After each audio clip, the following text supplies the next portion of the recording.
Hello and welcome to Unlock Efficient End-to-End Testing in Cypress, a special sneak peek webinar presented by Applitools. I'm Pam Morgan and I will be the session host. I'm joined today by Dave Piacente and Justin Eisen, two of my colleagues here at Applitools. With the power of AI, Applitools provides intelligent, cutting-edge testing solutions, revolutionizing how applications are developed, tested, and delivered. And the topic of today's webinar is no exception. So this is, as Pam mentioned, a sneak peek. Hold on, let me hide this. Okay, great.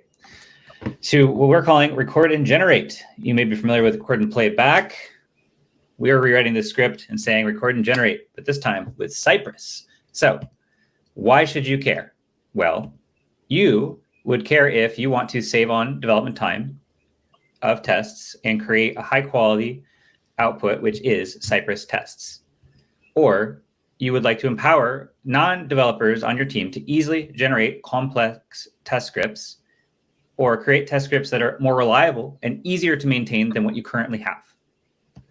Or create tests locally so you can own the code and run them however you want on your own infrastructure, for instance. And what is this exactly that I'm talking about? Well, it is a standalone browser extension which records user action, which would be very similar to what you might experience in a record and playback solution in a web context. And instead of it being a test that's stored in a solution and then you play it back, it would generate automated test code that is as good or better than if a experienced and seasoned practitioner were to offer it. And there's also some nice upgrades compared to what's available on the market. So who is this for? Well, teams that would like to involve non-developers in the test authoring process, or organizations with existing tech stacks in test automation that want to author tests faster. Or we've also seen with some of our customers in early access, teams that want to quickly spin up modern test coverage in code, either new, but in the case that I'm mentioning, porting from an existing test implementation, moving, say, from Selenium to Cypress, for instance. So who am I and who is Justin? Well, let's get into the witty banter. So Justin and I used to be test automation practitioners. We used to do the job of quality engineering. And that's actually how we met a long time ago. We used to actually co-organize a meetup in the Washington, D.C. area. And this, to me, I'll speak for Justin as well. This is a tool that we wish it existed because it would have saved a ton of time in terms of getting test cases we had to actually write, figuring out the application, going through, and instead of like figuring out all of the locators, writing page object models, writing tests, and then wiring it up to run inside of the infrastructure, it's like, it would have been great to just be like, okay, let me just go click, click, click, click, click, get the code we want, and then actually have it be well factored, and also have, amazing things like self-healing, and in terms of, amenities, which Justin will get into all the features, things that make it way easier to capture tests quickly without some of the mundane stuff that you have to deal with in terms of filling in forms, all that kind of stuff. It's an amazing tool that we wish existed. And back when I was a maintainer on Selenium IDE, the thing that was probably the most important feature to the community was code export.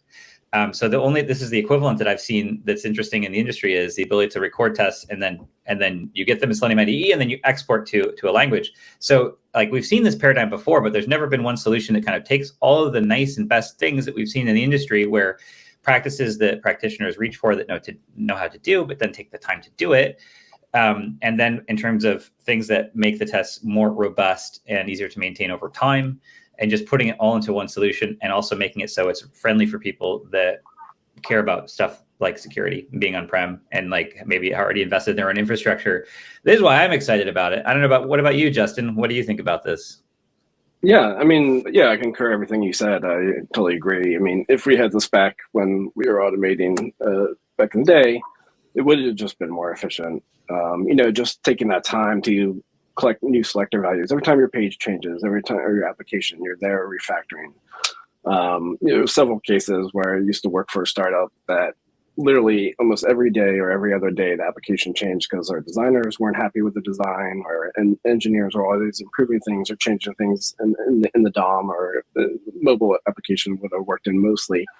And you just spend hours and hours refactoring these tests. Whereas if we had a simple recorder just to go and just record all those mundane tasks that we would spend hours, sometimes days, depending on how complex it was, it would have saved us a lot of time and effort, be more efficient.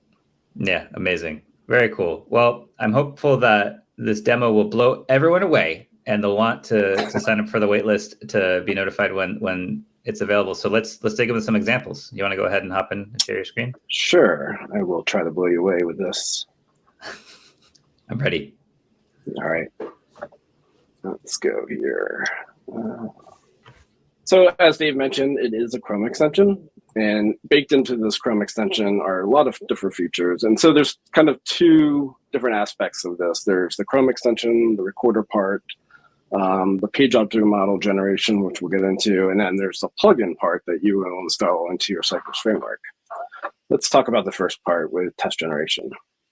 So here all I have to do is click the extension, and in this case, I'm going to start a test. So just like any recorder playback tools out there, it's just going to record your actions. But we'll talk about the other cool and nice features that are embedded into this solution. So here I'm starting a test, and I'm going to go ahead and fill out this form to register an account. So the first off the bat, the first nice feature is Smart Variable Generation Tool. So back in my automation days, or any automation engineer nowadays should have a nice variable generation tool. And there's a number of them out there like Faker, FakeMe, written in different coding languages that you can implement into your libraries. And this is similar. So here, the other aspect is here it's a first name field. It's smart enough to know that, oh, hey, you want to add this variable called name.firstname and generate it? Sure, let's do that. Second one is just going to go and say, hey, this is last name field. It's smart enough to know that it's a last name field and offer a last name variable. If I don't want to use this variable, I could either type in a constant string that I want to always add as part of this field, or I actually can open my variable generator list. And you can see here, there's hundreds of different ones to choose from. So if I don't want to use last name, I can choose any of these other ones, but in this case, last name is appropriate, so I'm going to use that. Next is a dynamic generated email, because it detected it's an email address field. And lastly, internet password, which we'll use that. And each time I'm doing that, it's inserting these variables you can see in these steps that will be reused again in the future. And I'll show you the next cool thing. So I'll go ahead and sign up here. And now I want to add, say, a text assertion here. So in this case, I'm adding a text assertion for this text. Most record tools, or even if I was doing this programmatically, I would need to add logic to say, hey, because now I'm inserting this text, it's going to fail when I run this test again because it's going to look for that specific string, and because it's a random email generated variable, it's going to be different next time I run. However, in this case, the recorder is actually smart enough to detect that, saying, hey, this is static text, but this one here is a variable that you used in previous steps. And I'm going to automatically tag this string of text and insert the variable name for me. So when I generate the code, it's going to insert the variable and not the specific text that you see here on the screen. So that's neat. The next thing is, let's go ahead and log in. And so here I'm going to go and click here on the email field.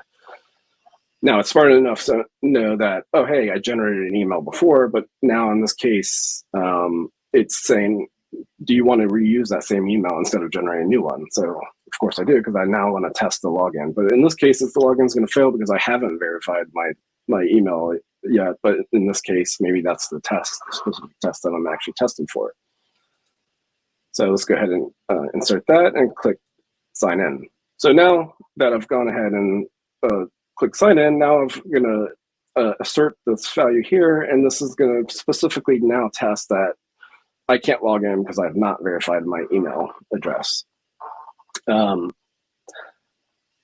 Just to talk about some of the other features in here as well, now that we've gone ahead and insert that value, these are the selectors of each of the DOM element. So what it does, very similar to Selenium ID and other solutions out there, is actually captures every selector that exists for this particular element within the DOM and gives it a score rating. which will be used for self-healing that we'll talk about in a second. The others is our additional settings.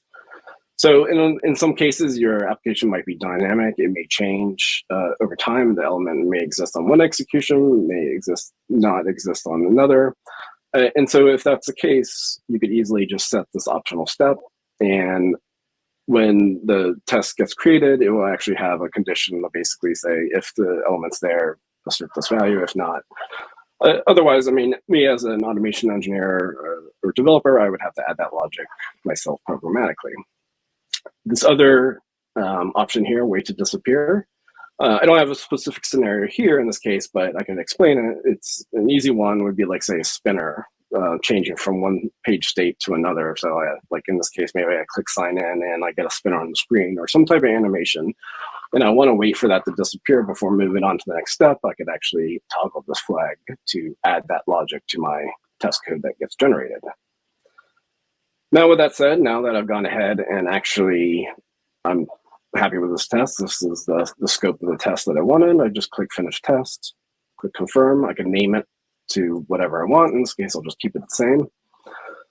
I'll go ahead and create the test. And now I see all my generated test steps that were added as part of the recording. So all my variables are added here. So every time it runs, it's going to be a completely different first name and last name. And all those variables get passed down into other steps. So that's the actual other cool thing is reusing the variables that are generated from one step to another, or even you could capture value, assign a variable, and reuse it in a step further down. After that, I'm happy with all my test logic here. All I have to do is click download all, and that's going to download the test script and actually the self-healing information, which I will show you next in my Visual Studio Code. So as I mentioned before, there's two parts of it. It's the recording part, and then there's the plugin part that goes that you would embed into your Cypress framework. And with the plugin itself, comes with a bunch of settings that you can enable and disable or set within to make the plugin work in the behavior you want. So as I mentioned before, after you download your test, you'll get a zip file. I've already unzipped it, so it created this directory with the zip content. And all I have to do is copy the CYJS file, the test file, and add it to my end-to-end folder. So I drop it into this folder or whatever folder, wherever my tests are, integration or whatever. And then the second part is the auto heal data. So I copy this JSON file, and then you would have a folder in your Cypress config with your auto heal information for that specific test. So let's talk about the auto heal or self-healing. This was an example test that I have. And if you notice here, there's this initialize auto heal. So this references, like I said, the specific auto heal JSON file that contains all the selector values that relate to every single element that you interact with as part of your test. I've already gone ahead and ran it. So let's go jump to my Cypress screen. I've already ran it, and I just will show you what it will do is when it detects that the element's not found, it's actually, as you can see here in the text, it's applying the test auto heal data. And what it's going to do is a couple different things. One, it's going to actually update the JSON file with the new selector value and any selector values that are associated with that element automatically for you. So you don't have to regenerate the auto heal information ever. And then the second part is it's actually going to write and update the selector value for you in a new file. And so if I jump back here to my Visual Studio Code, you can see here when I ran it, it actually appended a fixed timestamp to the test. So if I open that, it's actually going to be a complete copy of my test that I generated or had existing before, and all I have to do is simply copy and paste this, or simply just delete this file and rename this one, or essentially remove the appended in timestamp at the end of this file, and then I'm done. Or third, I just don't do anything. I just keep on running it because now the auto heal file has been updated. It simply doesn't need to I don't need to update it, but just for cleanliness, I would prefer to update the file and remove the fixed one. So that's enough with the test part. Let's go to the other aspects of the recorder. So let's do this, and we're going to go to this page. All right, so as we mentioned before, it actually has a POM generation feature, and those, which is an acronym for page object model. It's a model that a lot of automation engineers prefer to use. There's other models out there. This is one we decided to add to this capability or this product. And what the page object model does, it makes you more efficient. So instead of having the same logic spread throughout many of your different tests, so when your application changes, you're updating your application or your framework test code in many different places, you'll have one single class referencing a specific page. And so any tests that are associated with that page, you only have to go to one place to update the logic instead of several different tests. It also helps make your test more readable. So here I've gone ahead and generated the POM for this particular page. What it will do by default is grab every element that's interactable and add it to the POM class, which we'll see in a second. And if in a case of scenario, you want an object that's not interactable, but you want to do things with it as part of your test, you can simply just drag and drop this to add it to the POM class, which we'll see now when I create POM. So when it does this, it's actually going to create a class, and every single element that was highlighted there now has a function associated with that element. So as I mentioned, if things change in the future, all I have to do is go update this code. And to add this to my framework, I simply just download all, similar to what I showed you before, which then I would add it to a folder called POMs, and it's here within this project. And I have a test that actually is referencing that. So to use the POM, I simply just would import it into my specific test, and then I'd create a login page object based off that POM. And as I mentioned before, to make your test more readable, I'm now just calling that object and saying login page.visit, login page.click, type whatever. And so it makes it more readable than something like, let's go to something like cyget and over again, but also dries up your code and makes it cleaner and more efficient. And so that's the very high level things that I wanted to demo as part of this upcoming product. And I'm glad you guys were able to join and see it for yourself.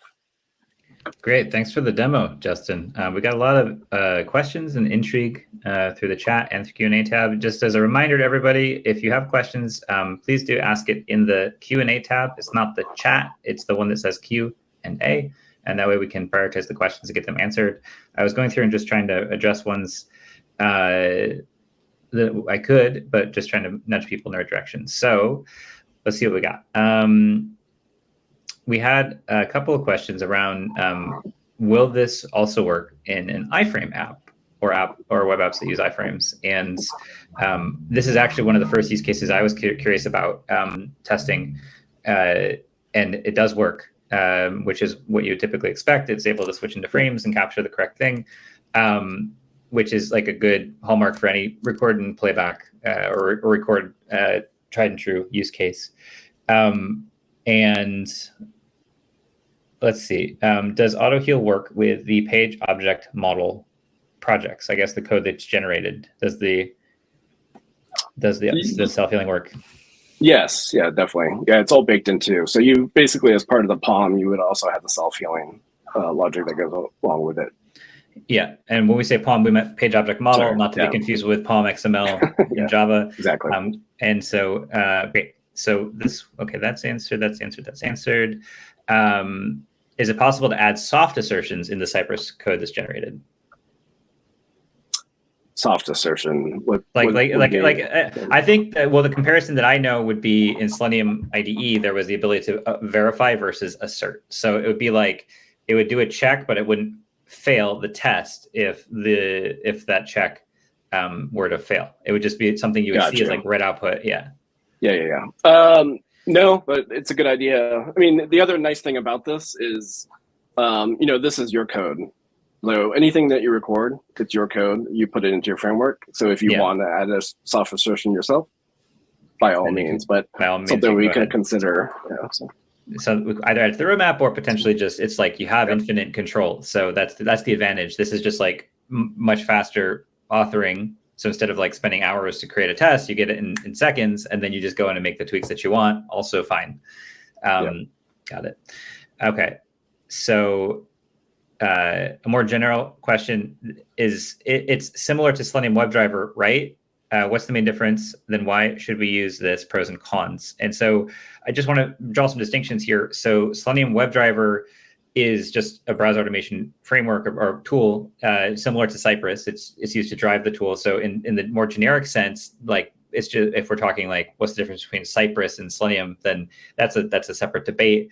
I think the main difference between this tool and others that exist is if you're comparing it to Selenium IDE, like that's a whole different question. Selenium IDE is an open source project run by ostensibly like a small handful of volunteers, and there are features that are widely used and widely popular around recording, playing back, and code export. But there's also a lot of change that's coming in that project, where being a browser extension trying to transition to an Electron app. The future is never certain with open source projects, and with every tool there's always some rough edges, and so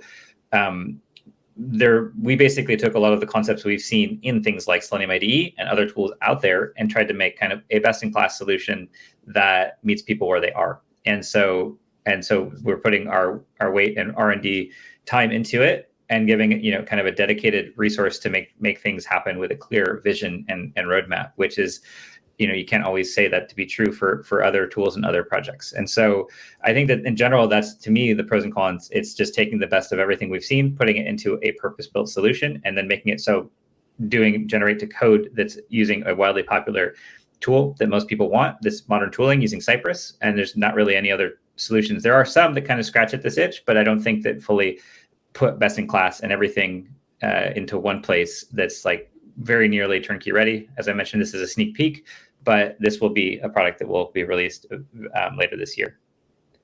And so that question is answered. If you have anything that you want to add to that too, Justin? No, I think you said it clean. Okay. There's a question on what's the extension name. Currently, the extension is not published, so there's no need to really know the name and how to find it. But if you're interested, we can join the waitlist. And actually, let me just go ahead and pull this up on the screen real quick. And I know we'll also push the call to action. There we go. See my screen. So there's a product waitlist that we've launched. So if anyone's interested in signing up for it to be notified of updates as they come when they're available, or potentially to be cherry picked for early access, go to this landing page here. Here's the QR code. Here's the URL. I encourage you to sign up if you're interested. And while I leave this on the screen, I'll just mention also one other thing, which has come up in some of our conversations with early customers, is you might be in a situation where you want to generate the code, and maybe you haven't solved the piece around execution, actually scaling the test execution. And if that is the case, then I encourage you to check out some content that we had. We had a webinar exactly on this topic, around how, like, we actually had a blueprint of how to do this. And the example we gave was actually specifically for Cypress. The typical journey for people with Cypress is just a high level. I'll really cover it briefly. You can use either Cypress's paid solution to get concurrent execution and get some nice report dashboards of your test runs. But alternatively, there's ways to get concurrency without paying for it, in the sense of like needing to use one specific vendor. There's two different strategies you can employ to actually run your Cypress tests in parallel.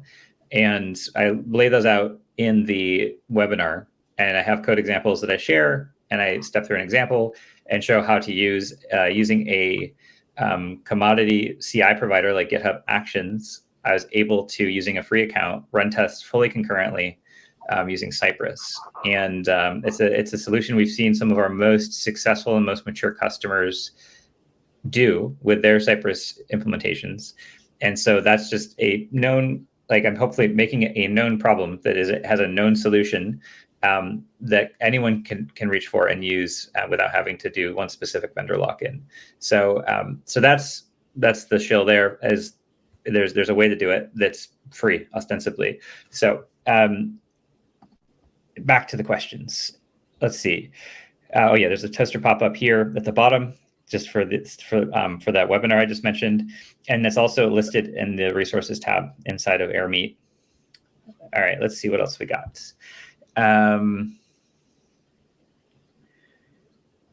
Let's see, another question about iframe. We already answered that. Can you expand a deeper? Can you expand a bit deeper on the concepts and utility of the self-healing and the page object models? So maybe, do you want to get a little more in depth, just a little bit about the mechanics around, like, once, so the page has changed, AutoHeal did find some updates, and like what actually happens in the extension? Yeah, so that would be the plugin part. So at this point, so the POM itself, that's just a page object model class that references the element. So in that case, like say your page does change, you can go and generate a new page object model for that specific page, because maybe lots of new elements have changed, or new elements have been added, maybe removed, the page is completely redesigned. In that case, you can generate a new class. As for the self-healing, as I mentioned before, it's smart enough to know that if it goes and heals or detects that a selector is bad or broken, it will actually heal it and actually update the self-healing file. So in that case, you generally don't ever have to update the self-healing file, mostly just the POM. But if you do generate a new POM, you do get a self-healing with that, so it will reference the new selectors. As also embedded in the self-healing is actually context awareness. So it knows the positioning of the element in relation to other elements, and that's how it also auto-heals more efficiently than just going through the different selector lists. Okay, so hopefully that answered. I think it's more in depth, so that's helpful, I think. And then what happens if the element is not found as a result of an error? So I guess if some exception happened prior to the step where something in the page, I guess maybe created something strange, like maybe the page completely didn't render, give a 500, or who knows? Yeah. So what happens in that case? Your test just breaks. Your test fails. Because it sounds like an exceptional case, and the test would fail. Yes, there's nothing. There's nothing to self-heal. That makes sense. There was a question about does this work with Drupal, which I would assume that with any record and playback or record and generate solution, the recording component should work regardless of the underlying framework that's used to build it. The exception being if there was canvas elements or something on the page, but otherwise it doesn't matter. If you're at the end of the day, the framework is just a opinionated approach to how you structure the code and interact with the data store for persistence, and then the end result is still markup, HTML, CSS, JavaScript. So it shouldn't matter. And then can you use multiple POM files at once? Yeah. I mean, it's just the code. It seems to me like the solution outputs POM files, but in terms of interacting and interoperating, it's like it's generating code. So just plug the pieces together like building blocks, and you have it's like using a Linux laptop, I guess. It's like just plug it together. And certainly you can. Yeah. And so does the recorder support multi-tab, different browser windows, and cross-domain support? Yeah. So actually, I'm glad you brought that up, because I failed to mention or demo that part. But yes, it does actually record. So if you two things, like if you clicked a link or a button and it opened a new tab, it would actually and you went to that tab, it would actually record that step as a navigation to that new tab or page. And the second part, I think, was the different domain. Yeah, cross-domain cores. Yeah, so that's the thing. That's actually a weird Cypress thing that actually has that issue with like cross domain. Yeah. Yeah, so there's a solution already. I think I forget what version of Cypress where they fixed it, or they gave a solution to add to your framework to allow that. You would just implement that in your framework. So it's not something that the recorder would necessarily have to do yourself. You would implement it. So to be clear, like, so Cypress, given that it's running JavaScript in the browser, has the limitation of cross-origin resource handling, and so that was a fundamental issue. And now it sounds like the site, which there's a whole separate sidebar about this, is why Selenium went from initially being JavaScript implemented in the same way, a couple decades ago, to being, shims that are agents that run on the operating system to interface and interact with each of the browsers that are actually maintained by browser vendors, which is a whole separate lengthy debate and conversation, and people have opinions about. I won't touch it. And instead, Cypress is like, it gives some superpowers to you as a test automation engineer when running inside the browser. So they say the juice is worth the squeeze. And so they went ahead and figured out a way to overcome this limitation. I'm assuming potentially by relaxing the permissions at launch time of the browser, which, if that is true, is maybe unsavory for some folks. I'm not sure. I actually haven't seen the solution for it. But if there is a solution, that does solve a huge pain point. But in terms of recording, it sounds like not a big issue. It's just in terms of playback, which would be when you're in your test code. So that's just something you need to know about. Is Cypress right for me, and does it solve the solution in a way that actually meets the rigors of your security audit teams and where you're running your test code? So separate conversation. Do we have plans to support browser extensions beyond Chrome, potentially in Firefox, Safari, wherever browser extensions are sold? Is that something, or right now is it just a Chrome extension? What are your thoughts? Right now on the immediate roadmap is Chrome extension, but you bring up a good point. If you don't support Chrome or your company doesn't allow it, we will consider other browser extensions in the future. Is there plans to add API tests to this functionality, to be able to add some sort of assertions through API, or do API calls included into the recorder to generate output that would be beneficial in that respect? Yeah, I mean, we could add it to the roadmap. Nothing on the immediate plans, but that's actually not a bad idea, because you may want to grab the value from some API endpoint and add it to your tests. Yeah. There's a question about how is this different from Playwright's code generator. I'll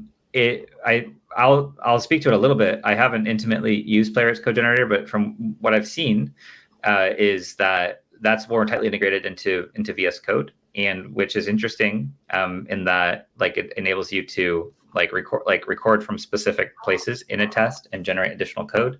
This is different in terms of you're starting from a place of it enables someone to just be a domain expert without actually having an editor open, and record the actions, download them, and then just potentially send them on to a team for review. I can imagine a workflow that's actually really interesting, where you set up Git desktop for somebody, just teach them the basics about how to contribute files, and then just teach them how to send pull requests. So it's cool, here are the features that we need tests for, knock yourself out. They record tests, they generate the code, dump it into the Git repository, send a pull request, and then the actual team of the test automation engineers see it, clean it up, fit it into the context that they need, into the existing framework, and then push it, and then it just gets run into CI, and then merged into the trunk of all the other test code, which is a phenomenal way to do it. It's just this totally fanning out and playing into strengths. It's people who are really good at understanding the domain and knowing the specific cases they want to test, make it so they can quickly and easily create test code.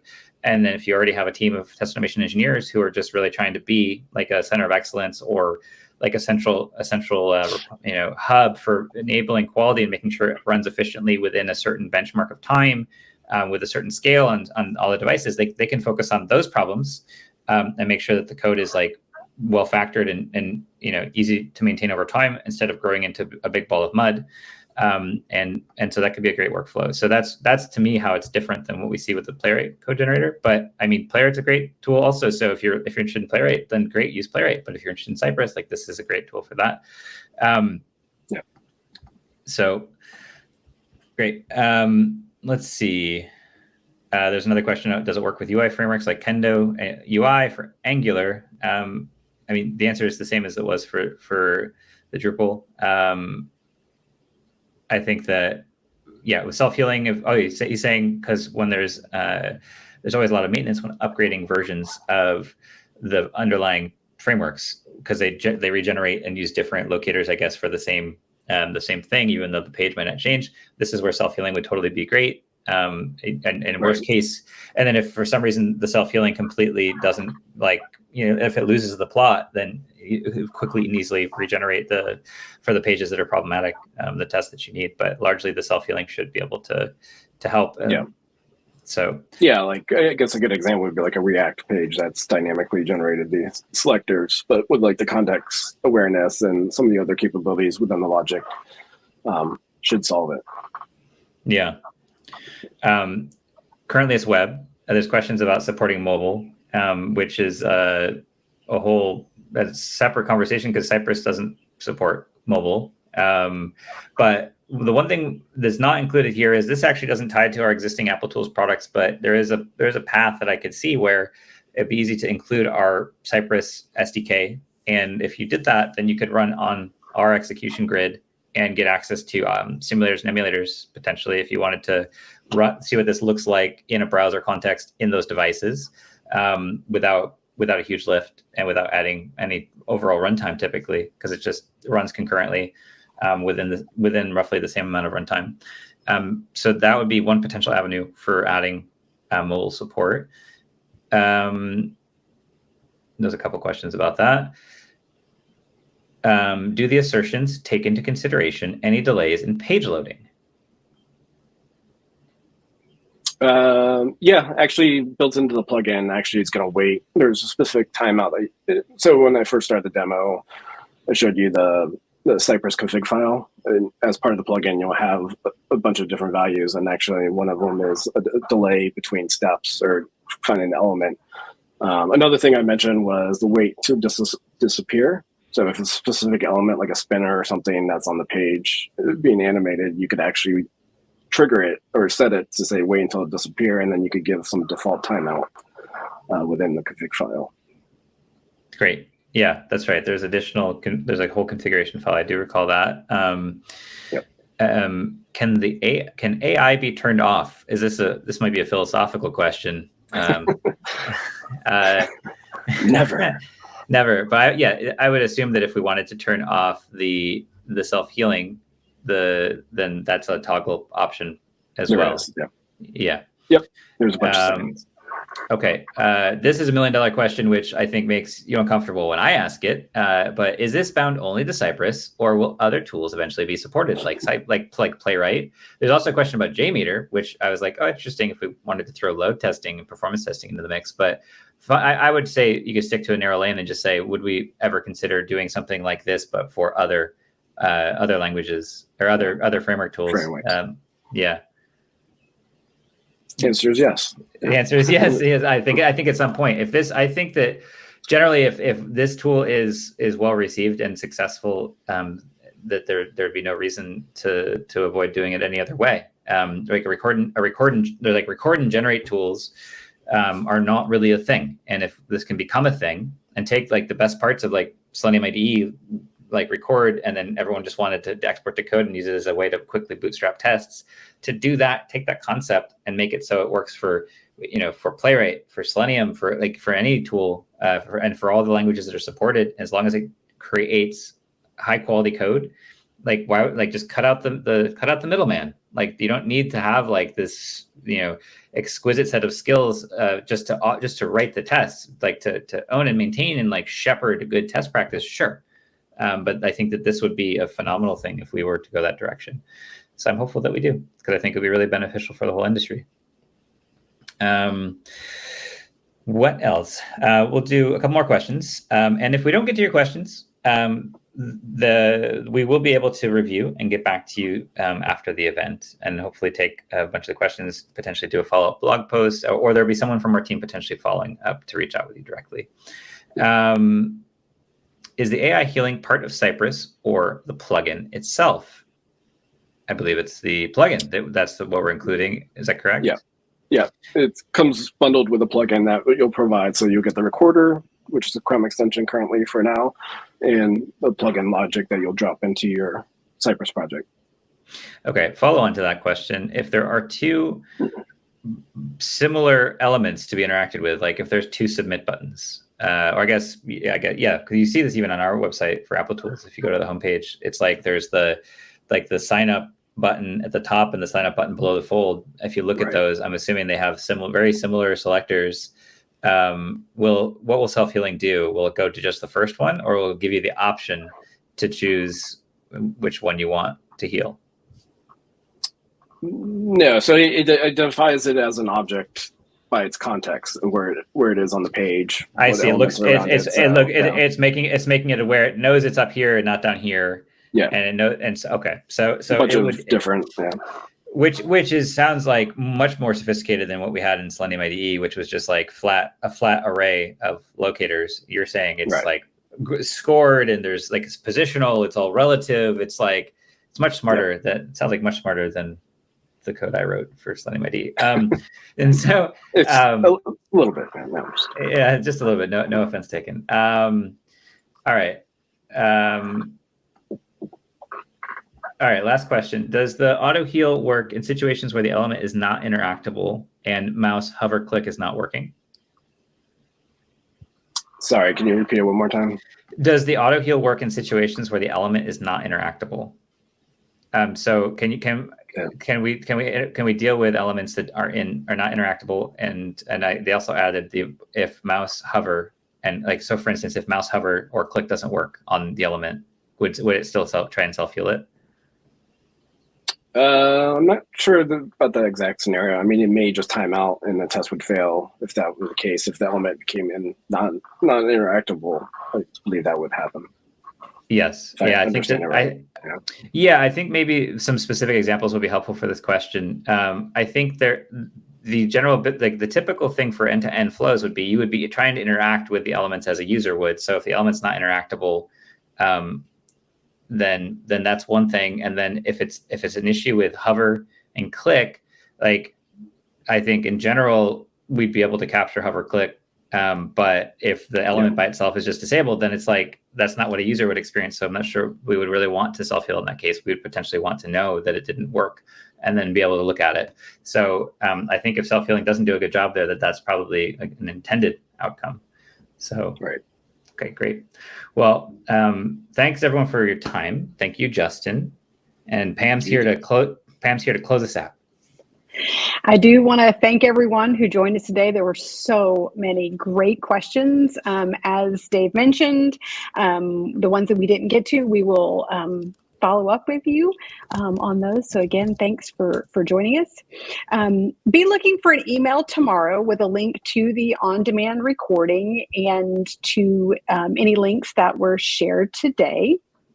Part of our mission here at Applitools is to deliver unparalleled business value for our customers by challenging the status quo, constantly seeking new ideas and taking creative bets. So we hope that this demo piqued your interest.